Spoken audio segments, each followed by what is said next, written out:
Hello students, welcome to Shreni Kotha. আজি আমি তোমালোকৰ ক্লাস 8 সায়েন্সৰ চেপ্টাৰ নম্বৰ 6 দহন আৰু শিখাৰ অনুশীলনী প্ৰশ্ন উত্তৰবোৰ ডিসকাস কৰিম।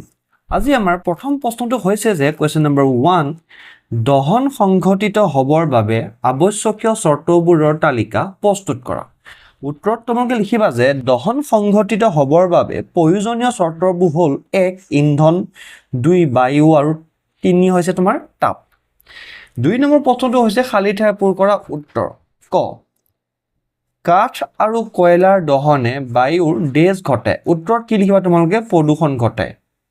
খ নম্বৰ প্ৰশ্নটো হৈছে ঘৰত ব্যৱহাৰ কৰা এবিধ জুলীয়া ইন্ধন হ'ল ডেজ উত্তৰত কি লিখিবা তোমালোকে তৰলকৃত পেট্ৰলিয়াম গেছ।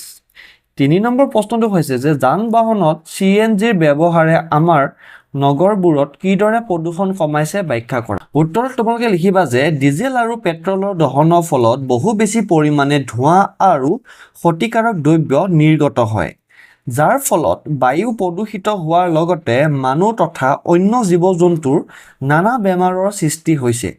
আনহাতে সংকুচিত প্ৰাকৃতিক গেছ মানে CNG হৈছে এবিধ অপেক্ষিকভাৱে পৰিষ্কাৰ ইন্ধন। ইয়াৰ দহনৰ ফলত আমি অতি কম পৰিমাণে ক্ষতিকাৰক দ্ৰব্য উৎপন্ন হয়। সেয়েহে ডিজেল আৰু পেট্ৰলৰ সলনি CNGক গাড়ী মটৰৰ ইন্ধন হিচাপে ব্যৱহাৰ আৰম্ভ কৰা হৈছে।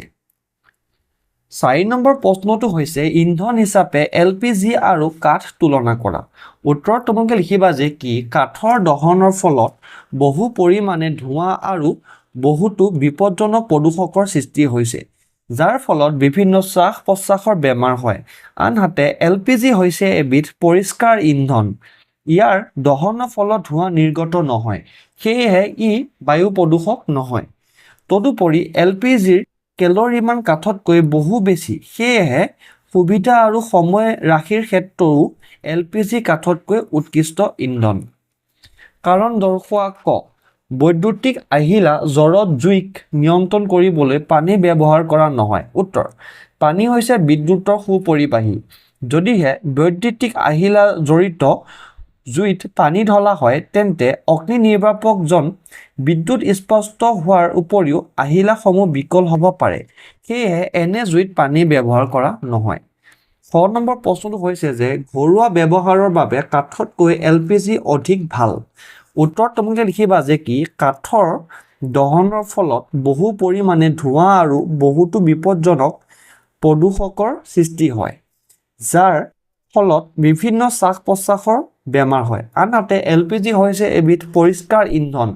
ইয়াৰ দহনৰ ফলত ধোঁৱা নিৰ্গত নহয় সেয়েহে ই বায়ু প্ৰদূষক নহয়।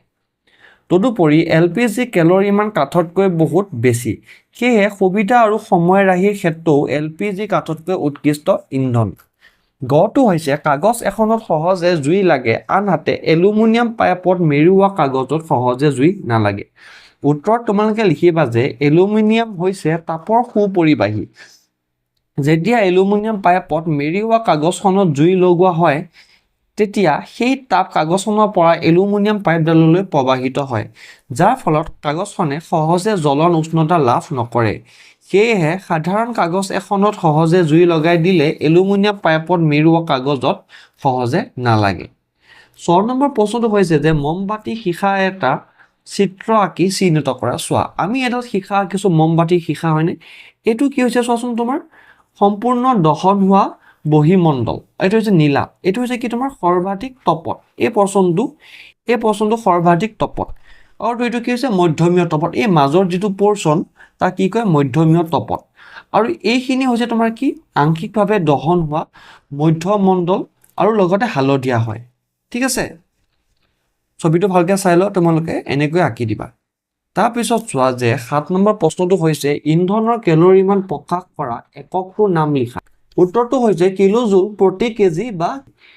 8 নম্বৰ প্ৰশ্নটো হৈছে যে কাৰ্বন ডাই অক্সাইডে কেনেকৈ জুই নিয়ন্ত্ৰণ কৰিব পাৰে লিখা।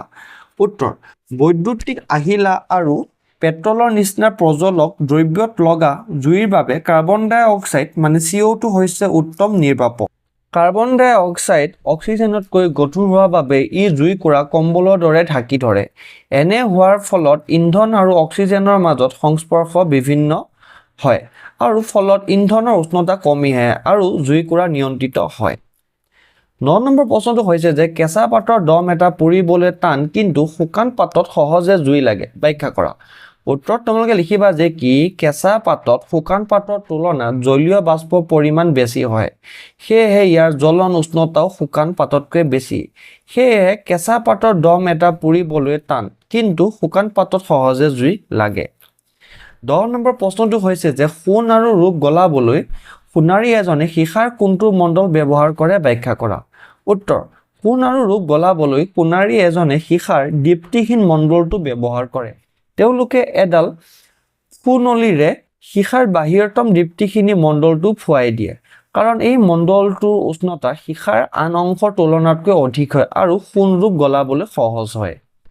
11 নম্বৰ প্ৰশ্নটো হৈছে যে কোনো এটা পৰীক্ষাৰ ইন্ধনত ইয়াৰ 4.5 কেজি পৰিমাণক সম্পূৰ্ণভাৱে পোৱা গ'ল আৰু উৎপন্ন হোৱা তাপৰ পৰিমাণ হৈছে কি তোমাৰ 1,80,000 কিলোজুল এতিয়া ইন্ধনটোৰ কেলৰি মান গণনা কৰা ঠিক আছে আমি কেলৰি মান উলিয়াব লাগে এতিয়া চোৱাচোন তোমালোকে কি কৰিবা যে 4.5 কেজি ইন্ধনৰ পৰা উৎপন্ন হয় ইমান কিলোজুল তাপ গতিকে 1 কেজি ইন্ধনৰ পৰা কিমান উৎপন্ন হ'ব এটো ডিভাইডেড বাই এই গোটেই বস্তুটো ঠিক আছে লগত আমি কি পাই যাম এটো পাই যাম তাৰপিছত কি লিখিবা ইয়াত তুমি ইন্ধনটোৰ কেলৰি মান হ'ব 80,000 কিলোজুল পাৰ কেজি 12 নম্বৰ প্ৰশ্নটো হৈছে যে মামৰ ধৰা প্ৰক্ৰিয়াটোক দহন বুলি ক'ব পাৰিনে আলোচনা কৰা উত্তৰ মামৰ ধৰা প্ৰক্ৰিয়াটোক দহন বুলি ক'ব পাৰি কাৰণ এই প্ৰক্ৰিয়াটোত ধাতু আৰু অক্সিজেনৰ মাজত বিক্ৰিয়া ঘটি তাপ পোহৰ আৰু শক্তি উৎপন্ন হয় যিহেতু মামৰ ধৰা প্ৰক্ৰিয়াত অক্সিজেনৰ দহন ঘটি তাপ উৎপন্ন হয়